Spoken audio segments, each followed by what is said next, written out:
Con out of one, con. The brother incorrectly greeted you, right? And then asked, "Can you please explain the prince of this world in John 12 and 31?" Let's read it.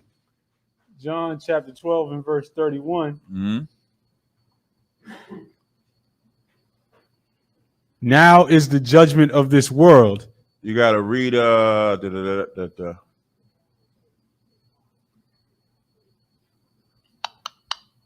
want to get the context.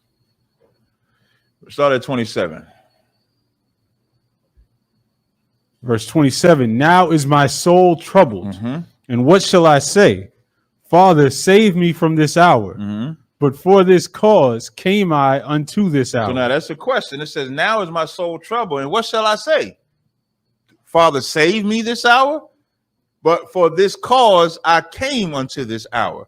Meaning Christ knew he came into this time to be lifted up, which is talking about him being unalived by the Israelites or by the Jews. Keep going. Verse 28. Father, glorify thy name.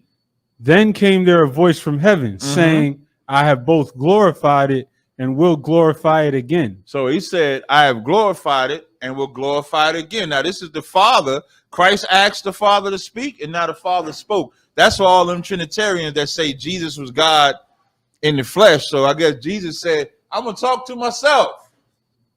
Don't make sense. Because clearly the Father is speaking. Keep going.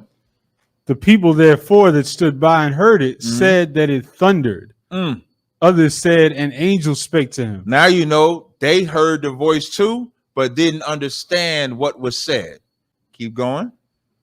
Verse 30, Jesus answered and said, this voice came not because of me, but for your sakes. But for whose sake? For your sakes. When Christ did stuff like that, even when he raised Lazarus from the dead, he said, I don't call on the Father's name for my sake. I call on it for your sake.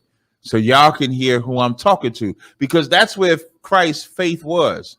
And that's where your faith got to be. It doesn't matter what everybody else believes. It matters what you believe, because you're the one saying you're doing the work of the Lord. Well, let's see your work of the Lord. Right? Now read 31. Verse 31. Now is the judgment of this world. Now shall the prince of this world be cast out. Read verse 32.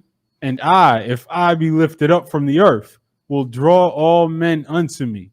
So you have one thing being cast out and one thing being lifted up. Who's being lifted up? Christ. And who's being cast out? The prince of the world.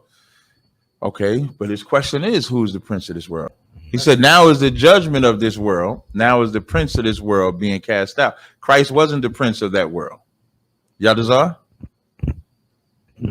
If I may, sir, going up to the reason I believe you went to the earlier verses in 27, Christ's whole purpose, his whole mission was to redeem the Israelites who were being oppressed by the Romans. So when he's saying in verse 31, the prince of this world is talking about our oppressor. He is the one that was oppressing. Which is? The white man, the devil. That's the prince of this world. It's like a sand of time. You know how you have the sands of time? You ever see the old clock where you have the sand and you would have to flip it back and forth for time?